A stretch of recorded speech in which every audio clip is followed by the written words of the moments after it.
আবুল সরকার নামে 2 পয়সার বাউল নাউযুবিল্লাহি মিন যালিক আমার আল্লাহকে নিয়ে যে কটূক্তি করেছে, ইসলামী রাষ্ট্র ব্যবস্থা থাকলেও তো এতক্ষণ আর কল্লাই বাকি থাকার কথা না। এমন নিকৃষ্ট শব্দ, যেই শব্দটারে আল্লাহ রাখেন, দুনিয়ার কোনো মানুষের সামনেও কোনো ভদ্রলোক উচ্চারণ করতে পারবে না। নকলে কুফুর নাবাসত হিসাবে বলা যায়। তার বাক্য হলো এতটা নিকৃষ্ট, সে বলে সে নাকি আল্লাহর কথার গোয়াও পায় না, আগাও পায় না। এমনকি তার বাক্য হলো আল্লাহর কয় মুখ, আল্লাহর তো আমি মুখেরই আগামাথা বুঝি না, কোনটা তার মুখ আর কোনটা তার, এমন একটা শব্দ এটা আর আমার মুখে আনাই সম্ভব না। এই বাক্যটা বলেছে, বেয়াদবি করেছে সরাসরি কার সাথে? দরকার ছিল না অন্তত এই ব্যাপারে সমস্ত মুসলমান, অন্তত আর কাফের রাখেন, অন্তত সমস্ত মুসলমান ঐক্যবদ্ধ থাকবে যে আল্লাহর বিরুদ্ধে যারা বেয়াদবি করবে ওদেরকে বিচারের আওতায় আনতে হবেই হবে। যদিও এই সেকুলার আইন কি বিচার করবে, এই দেশের কোর্ট আর কি বিচার করবে? এই সেকুলার আইন দিয়ে আল্লাহর ইজ্জত আর কতটুকুই রক্ষা হবে, নবীর ইজ্জত আর কতটুকুই রক্ষা হবে? তারপরও যা ছিল অন্তত সেটার ব্যাপারে তো এক থাকা দরকার ছিল। অথচ এখন এসে বিভিন্ন নাস্তিকরা, সুশীলরা, বামরামরা, শাহবাগীরা, এমনকি দুদিন আগে গজিয়ে ওঠা কোনো রাজনৈতিক দলটা পর্যন্ত বলছে আরে একজন লোকের ভিন্ন মত থাকতেই পারে, তাই বলে হুজুররা তার বিরুদ্ধে উগ্রতা দেখাতে যাবে কোন দুঃখে? নাউযুবিল্লাহি মিন যালিক। আল্লাহরে গালি দেওয়া নাকি ভিন্ন মত? হ্যাঁ, ওর সংবিধানটা গালি দেওয়া ভিন্ন মত না, ওর নেতারে গালি দেওয়া ভিন্ন মত না, ওর দলকে গালি দেওয়া ভিন্ন মত না। ওই সবগুলোর ব্যাপারে সাজা হতেই হবে, না হলে ওরা চুপ করে বসে থাকবে না। তাহলে আমার আল্লাহকে গালি দেওয়া নাকি ভিন্ন মত? যার মনে চায় গালি দিবে, আর আমাদেরকে চুপ করে বসে থাকতে হবে। বিগত দিনে পলাতক নেত্রী সংসদ থেকে শুরু করে বিভিন্ন জায়গায় দাঁড়িয়ে পর্যন্ত বলতো আরে কে কাফের আর কে মুসলমান, এটা আল্লাহর উপর ছেড়ে দিলেই তো চলে। কাদিয়ানিরা কাফের, এটা নিয়ে হুজুরদের এত মাথা ঘামানোর কি আছে, এত আন্দোলন সংগ্রামের কি আছে? এই স্বাধীনতা 54 বছর পর্যন্ত একই স্লোগান দিতে হচ্ছে, নবীর পরে নবী নয়, সংসদে আইন চাই। এই কথাটা পর্যন্ত ওদেরকে বোঝানো যাচ্ছে না যে আল্লাহর নবীর ইজ্জত হেফাজতের দায়িত্ব না নিয়ে কেউ নিজেকে মুসলমানদের অভিভাবক ভাবার কোনো প্রশ্নই আসে না। তাহলে এমন হালত হয়েছে, কোরআনের কিছু মানতে রাজি তো কিছু মানতে রাজি না। ঢাকা শহরে এক মহিলা যে আগামী দিনে বিশেষ এক দলের এমপি হওয়ার স্বপ্ন দেখছে, সে পর্যন্ত প্রকাশ্যে বলেছে, সকলে জানেন ইসলামে পুরুষের জন্য যে একাধিক বিয়ের বিধান আছে এটা সে মানে না। নাউযুবিল্লাহি মিন যালিক। অথচ বেঈমান হতে ইসলামের সব অস্বীকার করা লাগে না, মুসলমান হতে সব মানা লাগে, সব, কোনো সন্দেহ নাই। ঈমান মানেই হলো তাসদীকুন নবী সাল্লাল্লাহু আলাইহি ওয়াসাল্লাম ফীমা উলিমা মাজিউহু বিহি যরুরাতান ইজমালান ফীমা উলিমা ইজমালান ওয়া তাফসীলান ফীমা উলিমা তাফসীলান। ঈমান আনার জন্য আল্লাহর নবী যত আদর্শ নিয়ে এসেছেন আমাদের মাঝে, যেগুলো সুনিশ্চিতভাবে আমাদের জানা আছে এটা আল্লাহর নবীর আদর্শ, এটা দ্বীনের অংশ, এই সবগুলো বিষয়ের উপর ঈমান রাখতে হবে। যেটা অস্পষ্টভাবে জেনেছি এটার উপর অস্পষ্টভাবে, যেমন তাকদীর নিয়ে বেশি কিছু জানি না, তো যতদূর জানি ওইটাই আমাদেরকে ওভাবে ঈমান রাখতে হবে। আর যেটা বিস্তারিতভাবে জানি সেটার উপর বিস্তারিত ঈমান রাখতে হবে। তো কুফর কারে বলে? কুফর মানে সব অস্বীকার করা লাগবে তা না। আল কুফরু হুয়া আদামুল ঈমান, আল কুফরু হুয়া আদামুল ঈমান আম্মা মিন শানিহি আল ঈমানু বিহি। যেই জিনিসের উপর ঈমান আনতে হয়, এরকম কোন জিনিসের উপর, কোন একটা জিনিসের উপরও কেউ যদি ঈমান না আনে, এটাই যথেষ্ট তার নাম কাফেরের তালিকায় ওঠার জন্য। সারা জীবনে একবার মেসওয়াক না করলে কি সমস্যা? কবিরা গুনাহ হবে? সারা জীবনে একবারও যদি মেসওয়াক না করি, কেউ বলতে পারবেন কবিরা গুনাহ হবে? হ্যাঁ, এটা বলতে পারবেন নবী সুন্নাতের আমল হয় নাই, তার মধ্যে একটু ত্রুটি আছে, কিন্তু এই ফতোয়া কেউ দেবে না যে সে কবিরা গুনাহে লিপ্ত, সে ফাসেক, এই ফতোয়া দেবে না। তো কেউ যদি ইসলামের সব মানে সব, কিন্তু বলে মেসওয়াক যে ইসলামের বিধান, আমি এটা মানি না, এটা তো জঙ্গলিপনা। আধুনিক যুগে এসে ওই পশুদের মতো বনের থেকে নিয়ে ডাল দিয়ে কেন দাঁত পরিষ্কার করতে হবে, এটা তো এক ধরনের জঙ্গলিপনা। এ কথা যদি বলে, বেঈমান হতে আর দ্বিতীয় কিছু লাগবে না। নাউযুবিল্লাহ। এমন এক জামানে এসেছি, বড় বড় নেতারা পর্যন্ত এখন প্রকাশ্যে বলে আমরা শরীয়তের আইনই মানি না। ওই একটা দুইটা আর তিনটা চারটা না, শরীয়তের আইনই মানি না। আরে ভাই, তুমি কে? তুমি মানার কে আর না মানার কে? যদি বলো আমি আল্লাহর গোলাম, গোলামের আবার চাওয়া আর না চাওয়ার কোনো অপশন আছে নাকি? মনিবের চাওয়াই তো গোলামের চাওয়া, মনিবের বলাই তো গোলামের বলা, মনিবের কথাই তো গোলামের কথা। গোলাম মনিবের বাইরে গিয়ে না কিছু বলতে পারে, না কিছু করতে পারে। মনিব বলে দিয়েছেন একটা, গোলাম যদি দাবি করে আর একটা, ও নিজের গোলাম দাবি করবে কোন মুখে? একদিকে বলবে আমরা আল্লাহর গোলাম, আর একদিকে আল্লাহর বিরুদ্ধে বুড়া আঙ্গুলি দেখাবে। আরে সূরা আর রহমানের চ্যালেঞ্জ গ্রহণ করুক তাহলে, ইয়া ইয়া মাশারাল জিন্নি ওয়াল ইনস ইন ইসতাতাতুম আন তানফুযু মিন আকতারিস সামাওয়াতি ওয়াল আরদি ফানফুযু। হে জিন জাতি আর মানব জাতি, এই আসমান আর জমিনের বর্ডার ক্রস করতে বললে করো, করো। আল্লাহর জমিনের বাইরে যাও, সেখানে গিয়ে যা মনে চায় তা বলো, যা মনে চায় তা করো। কিন্তু না, থাকবা আল্লাহর জমিনে, থাকবা আল্লাহর মালিকানার ভেতরে, আর দিন শেষে বুড়া আঙ্গুল দেখাবা আল্লাহকে। এটা তো হয় না, এটা তো হয় না। বরঞ্চ যে যার নুন খায় তাকে তার গুণ গাইতেই হয়। এটাই স্বাভাবিক ব্যাপার না? তো কোরআনের পুরোটাই তো আমাদের জন্য হেদায়েত, পুরোটা, কোনো একটা অংশ বাদ নাই। তো এখন কোরআনে আমার আল্লাহ অতীতের বিভিন্ন ঘটনার দিকেও ইঙ্গিত করেছেন। এগুলো আমাদের জন্য হেদায়েত নাকি হেদায়েত না? কোরআনে অতীতের ঘটনা, ভবিষ্যতের ঘটনা ডাইরেক্ট কয়টা আছে? বর্তমান পৃথিবীতে যা হচ্ছে নাম নিয়ে কয়টা ঘটনার ব্যাপারে ডাইরেক্ট এগুলোর নাম আছে, আর বিভিন্ন মূলনীতি আছে, বিভিন্ন ইশারা আছে। কিন্তু অতীতের ঘটনা নিয়ে কি লম্বা চওড়া আলোচনা আমার আল্লাহ করেছে। এমনকি আমার জানা মতে এক ফেরাউনের নামই কোরআনের মধ্যে ৭৪ বার আছে। কয়বার? কয়বার?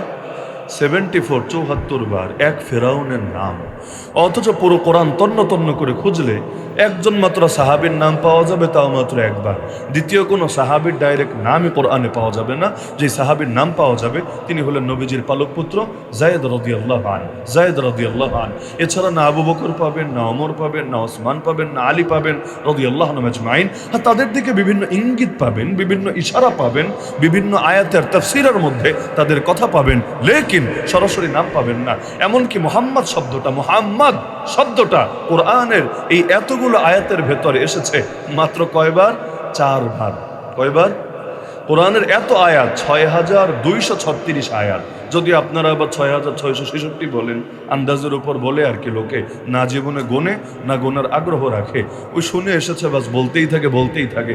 এখন যেটা নাই সেটা আনিয়ে দেবে কিভাবে? শ্বশুর বাড়ি থেকে অর্ডার করলেও তো আর বাকি আয়াত পূরণ করা সম্ভব না। তো ৬,৬৬৬ নাই কোরআনে, ৬,২৩৬। এর ভেতরে মুহাম্মদ শব্দটা আছে কয়বার? বলেন না, কয়বার? কয়বার? 4 বার। আর ফেরাউন আছে কয়বার? ৭৪ বার। কেন? অনেক বড় বুজুর্গ ছিল এই কারণে, অনেক বড় পীর সাহেব ছিল এই কারণে। এমনকি খালি ৭৪ বার তার নাম আছে এতটুকুই কথা না, বরঞ্চ প্রতিবার তার নাম নিলেও 50টা করে নেকি হবে। আমার নাম নিলে কয় নাকি, আপনার নাম নিলে কয় নাকি, এই মাহফিলে সবার নাম নিলে কয় নাকি। হ্যাঁ, যাদের নামের মধ্যে এমন শব্দ আছে যেটা কোরআনে আছে তাদের নয় তো ওই শব্দটা অনুসারে নেকি হবে। কিন্তু এক ফেরাউনের নাম একবার নিলেই 50 নেকি, তো সর্বনিম্ন। রমজান মাস হলে নেকি আরো বেশি, নামাজের মধ্যে পড়লে নেকি আরো বেশি। তাহলে একবার পড়লেই যদি 50টা করে নেকি হয়, 74 74 বার পড়লে কতগুলো নেকি এক মাননীয় ফেরাউন মহোদয়ের নাম বলে বলেই আমাদের আমল নামায় যুক্ত হয়ে যায়। কি জন্য? এটা এ কারণে না, বেচারা অনেক বড় বুজুর্গ ছিল, অনেক বড় পীর ছিল, অনেক বড় গাছ কুতুব আবদাল ছিল, বরং এ কারণে কোরআনে তো আমার আল্লাহ উভয় হেদায়েত দিবেন, ভালো লাইনের হেদায়েতও দিবেন, মন্দ লাইনে কি কি আছে এগুলোর ব্যাপারেও তো আমার আল্লাহ সতর্ক করবেন। তা আমার আল্লাহ সমস্ত বাতিল এবং জালেমদেরকে চিহ্নিত করার জন্য এই ফেরাউনকে বিশেষভাবে উদাহরণ বানিয়েছেন, বিশেষভাবে উদাহরণ বানিয়েছেন। এক্ষেত্রেও আমার আল্লাহ ওর মূল নামটাকে পুরো আড়ালি করে দিয়েছেন। ফেরাউন কারো নাম না, এই নামে কোনোদিন পৃথিবীতে কোনো মানুষ ছিলই না। ফেরাউন নামে পৃথিবীতে কোনো মানুষ কোনোদিন ছিলই না। ফেরাউন মানে হলো প্রেসিডেন্ট, ফেরাউন মানে হলো বাদশাহ, ফেরাউন মানে হলো রাষ্ট্রপতি। মিশরে যে প্রেসিডেন্ট হতো, মিশরীরা ওদের মাতৃভাষায় তাকে ফেরাউন বলে ডাকতো। আমাদের যারা প্রেসিডেন্ট হয় আমরা যেমন আমাদের মাতৃভাষায় তাদেরকে রাষ্ট্রপতি বলে ডাকি। তা আমার আল্লাহ ওর নামটাকে আড়াল করে দিয়েছেন, ওই ফেরাউন শব্দটা দিয়ে আমার আল্লাহকে বুঝিয়েছেন। যদিও ওর আগেও বহুত ফেরাউন ছিল, ওর পরেও বহুত ফেরাউন ছিল, তো ফেরাউন শব্দটা ওর নামের সঙ্গে অঙ্গাঙ্গিভাবে লেগে গিয়েছিল। যেমন সিলেটের মধ্যে, পুরো বাংলাদেশের মধ্যে কাকের তো কমতি নাই, বহুত কাক আছে, কালো কাক থেকে শুরু করে বহু রকমের কাক আছে। তো কাউয়া বললে লোকে পুরো বাংলাদেশে একজনই বোঝে। এগুলো যায় কখনো একটা শব্দ একজনের সাথে এমন অঙ্গাঙ্গিভাবে লেগে যায় যে ওই শব্দ বললে লাজেম মাজুমের মতো লোক তাকেই বোঝে, তার কথাটাই সকলের জেহেনের ভেতরে আসে। তো এই ফেরাউনের কথা আমার আল্লাহ এই কারণেই বেশি বেশি আলোচনা করেছেন যে বান্দা এটাকে জাস্ট অতীতের গল্প হিসাবে শিখবে না, অতীতের গল্প হিসাবে বুঝবে না, বরং এখান থেকে আগামী দিনের হেদায়েত নিবে, আগামী দিনের গাইডলাইন নিবে, আগামী দিনের নির্দেশনা নিবে। কিভাবে? যে এক ফেরাউন লোকান্তরে, লক্ষ ফেরাউন ঘরে ঘরে, আগামী দিন কিয়ামত পর্যন্ত যত ফেরাউন আসবে, নিজে জামানার মূসা হয়ে আসা হাতে নিয়ে ওই জামানার নিত্য নতুন ফেরাউনের মোকাবেলা কিভাবে করবে, বান্দা সেই সবক নেবে কোরআনের এক একটা আয়াত থেকে। তাহলে এবার আসি সূরা তাহরিমের মধ্যে যে 10 এবং 11 নম্বর আয়াতে আমার আল্লাহ অতীতের কি দিয়ে উদাহরণ দিলেন, আর এখানে আমাদের জন্য কি বার্তা আছে। আল্লাহ প্রথম আয়াতে উদাহরণ দিচ্ছেন কাফেরদেরকে, দরাবাল্লাহু মাসালাল লিল্লাযিনা কাফারু। আরে দুনিয়ায় যত কাফের আছো, যারা কুফরকে অবলম্বন করেছো, তোমাদের জন্য আমি আল্লাহ দৃষ্টান্ত হিসাবে উপস্থাপন করছি দুইজন নারীকে। এক নম্বর নারী হলো ইমরাআতা নূহ, নূহ আলাইহিস সালামের স্ত্রী। দুই নম্বর নারী হলো ইমরাআতা লূত, লূত আলাইহিস সালামের স্ত্রী, নবীর স্ত্রী। জানো তো কথা না, নবীর স্ত্রী হওয়া কি কম সৌভাগ্যের কথা? আমার রাসূলের স্ত্রী যারা, তাদের চাইতে পৃথিবীতে দামি নারী কে আছে? উম্মাহাতুল মুমিনিন যারা, দুনিয়ার জীবনেও নবীর সঙ্গিনী, জান্নাতেও নবীজির সঙ্গিনী। কি মাকাম, কি শান আল্লাহ তাদেরকে দিয়েছেন। এই নবীজির সোহবত পেয়ে পেয়েই তো আম্মা জান আয়েশা রাদিয়াল্লাহু আনহা নারী হয়েও, এমনকি অল্প বয়স্কা নারী হয়েও, নবীর ওফাতের সময় যার বয়স মাত্র 18, কিন্তু এই নারীকে পর্যন্ত এই সোহবতের বরকতে আমার আল্লাহ এত এলেম দিয়েছেন, এত এলেম দিয়েছেন। ওমরের মতো জালিলুশ শান সাহাবী, জান্নাতে সুসংবাদ প্রাপ্ত সাহাবী, খলিফাতুল মুসলিমিন, তিনি পর্যন্ত কখনো ফতোয়া জানার জন্য সংবাদ পাঠিয়ে দিতেন আম্মা জান আয়েশা রাদিয়াল্লাহু আনহার কাছে। কি এলেম আল্লাহ সেই মহিয়সী নারীকে দান করেছেন। তো নবীর এক মুহূর্তে সোহবত পাওয়া তো ভাই জানো তো কথা না। এজন্য দুনিয়া সবলকেও যদি এক পাল্লায় উঠানো হয়, নবীর সোহবত পাওয়া কোনো একজন সাহাবীর পায়ের ধুলার সমানও হতে পারে না। কারণ ইবাদত তো বহুত করতে পারবে, এলেম তো বহুত শিখতে পারবে, সেই চোখ কোথায় পাবে যেই চোখ নবীকে দেখেছে? সেই হাত কোথায় পাবে যেই হাত নবীর খেদমত করার সৌভাগ্য অর্জন করেছে? প্রশ্নই তো আসে না। এজন্য আব্দুল্লাহ বিন মুবারক রাহমাতুল্লাহ আলাইহি হানাফি মাযহাবের প্রখ্যাত ইমাম, শুধু ফিকহ ফতোয়ার ইমাম না, হাদিসেরও ইমাম, যার সূত্রে হাদিস সহিহ বুখারীর মধ্যেও আছে। তাকে একজন প্রশ্ন করলো, হযরত আপনি বলেন তো আমির মুআবিয়া রাদিয়াল্লাহু আনহু বেশি উত্তম নাকি ওমর বিন আব্দুল আজিজ রাহমাতুল্লাহ আলাইহি বেশি উত্তম? প্রশ্ন করার কারণ তো বুঝতেই পারছেন, কারণ আমির মুআবিয়া রাদিয়াল্লাহু আনহুকে নিয়ে কোনো ভণ্ড, কোনো ভ্রান্ত বিতর্ক তোলে। আর ওমর বিন আব্দুল আজিজ রহমতুল্লাহ আলী যদিও সাহাবী না, কিন্তু তাকে নিয়ে কেউ বিতর্ক তুলবে এটা কল্পনাও করা যায় না।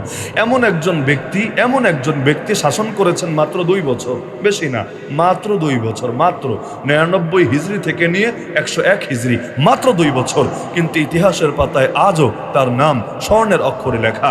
এমনকি খুলাফায়ে রাশেদিনের পরে যেই কয়েকজনের নাম থাকবে শীর্ষে, তার মধ্যে ওমর ইবনে আব্দুল আজিজ রহমতুল্লাহ আলীর নামটাও থাকবে বিশেষভাবে। তাহলে জিজ্ঞেস করলো যে আমির মুআবিয়াকে নিয়ে যেহেতু বিতর্ক আছে, বলেন আমির মুআবিয়া উত্তম নাকি ওমর বিন আব্দুল আজিজ বেশি উত্তম? তিনি এক বাক্যে বললেন, আরে পাগল, কার সাথে কার তুলনা দিচ্ছ? কার সাথে কার তুলনা দিচ্ছ? মুআবিয়া রাদিয়াল্লাহু আনহু নবীজির সঙ্গে যে জিহাদে শরীক হয়েছেন, সেই জিহাদে তিনি যে ঘোড়া ব্যবহার করেছেন, সেই ঘোড়ার নাকের ভেতর দিয়ে যে ধুলোবালিগুলো প্রবেশ করেছে, এরকম এক একটা ধুলিকোনা হাজার হাজার ওমর বিন আব্দুল আজিজের চাইতে বেশি উত্তম। তাহলে নবীর সামান্য সময় সোহবত পাওয়া তো যেন তেন ব্যাপার না, যেন তেন ব্যাপার না। রাদিয়াল্লাহু আনহুম ঘোষণা পেয়ে যায় মানুষ। এমনকি আপনি চিন্তা করেন, জাদুঘর যাদেরকে ফেরাউন ভাড়া করে এনেছিল বিভিন্ন শহর থেকে, কেন? নবী মুসা আলাইহিস সালামকে লাঞ্ছিত করবে বলে, পরাজিত করবে বলে। চাইলে তো এমনি মারতে পারে, কে না করবে? ওই বাচ্চাকালেই তো কত বাচ্চাকে সে মেরেছে, নবী মুসাকেও মারতে চেয়েছে। কোন বাপের বেটা সাহস ছিল ফেরাউনকে জবাবদিহিতার আওতায় আনবে, ফেরাউনের উদ্দেশ্যে প্রশ্ন ছুড়ে দিবে? প্রশ্ন ছুড়লে তো উপায় নাই, কল্লাই থাকবে না। ওই যুগে তার আয়নাঘর ছিল না, নি আয়নাঘরে ভরে রাখবে। ওই যুগে তার ক্রস ফায়ার ছিল না, যে কালো বাহিনীরে ছেড়ে দিবে আর গিয়ে ক্রস ফায়ার দিয়ে শেষ করে দিবে। ওই জামানায় সিস্টেম যা ছিল তাই তো প্রয়োগ করতো সে। তো এখন এই বড়কালে এসে বাচ্চাকালে মুসারে মারতে চেয়েছে, কোনো জবাবদিহি লাগে নাই। কিন্তু বড়কালে নবী মুসা আলাইহিস সালামকে মারার জন্য নাটক সাজাচ্ছে, নাটক, জাদুঘর আনিয়েছে। কেন? কারণ সে জানে ইতিমধ্যে নবী মুসার দাওয়াত অনেকের কর্ণকুহরে পৌঁছে গিয়েছে। এখন যদি তাকে ডাইরেক্ট মেরে ফেলে, তাহলে কোনো বিপ্লবীকে যদি মারে, সেই বিপ্লব তেলে বেগুনে আরো জ্বলে ওঠে, সেটা প্রত্যেকের হৃদয়ে গিয়ে প্রবেশ করে। রক্ত যদি পড়ে কোনো আদর্শের গোড়ায়, সেই আদর্শ পৃথিবীর বুকে প্রতিষ্ঠিত হয়েই থাকে। এজন্য চিন্তা করলো না, এভাবে ডাইরেক্ট মেরে দমানো যাবে না, কারণ মেরে কখনোই বিপ্লব থামানো যায় না। আবু সাইদকে মেরে সরকারের কি লাভ হয়েছিল? মুগ্ধকে মেরে সরকারের কি লাভ হয়েছিল? না মারলে বরং লাভ হতো। এই মারার কারণে মানুষের ভেতরে এমন রাগ, এমন ক্ষোভ, এমন ক্রোধ সঞ্চার হয়েছিল। আরে আমাদেরকে 2021-এ একজন দুজন না, হাজার হাজার আলেমকে জেলে না ভরলে ওদের কি ক্ষতি ছিল? ওরা ভেবেছে জেলে ভরলে সবাই দমে যাবে, কিন্তু হয়েছে উল্টোটা, হয়েছে উল্টোটা। এমনকি আজকের বাংলাদেশে পর্যন্ত আলেমদের মধ্যে যে বৈপ্লবিক পরিবর্তন দেখা যাচ্ছে, এমনকি অনেক উদারতাও দেখা যাচ্ছে, এর পেছনেও সবচাইতে বড় অবদান ছিল সেই জেলখানার। কারণ পাশাপাশি বেডে থাকতে থাকতে একজন আরেকজনকে খাবার বেড়ে দিতে দিতে, একজন আরেকজনের অসুস্থতায় খেদমত করতে করতে দিলগুলো এমনভাবে জুড়ে গিয়েছে, এখন দলমত নির্বিশেষে সবাই ঐক্যবদ্ধ হয়ে একসঙ্গে জালেমের বিরুদ্ধে লড়তেও শিখে গেছে। তোরা তো উপকার করে দিয়েছে, অপকার না। তো এই জন্য ফেরাউনও জানে, যত যাই হোক রাজনীতিবিদ তো, আর রাজনীতিবিদদের মাথায় এত কাঁচা হয় না, ওদের বুদ্ধি এত কম হয় না। তো ও বুঝেছে এভাবে মারলে কাজ হবে না, জাদুকর এনেছে। কেন? নবী মুসাকে যদি হারাতে পারে সবাই টের পেয়ে যাবে নবী মুসা আসলে নবী না। কারণ নবী যদি হয় কোনো নবী জাদুঘরের কাছে হারার প্রশ্নই আসে না। এজন্য জাদুঘর আনালো, ঘটনা সবাই জানেন। এরপর জাদুঘররা নবী মুসা আলাইহিস সালামের মুজিজা দেখে ঈমান নিয়ে আসলো।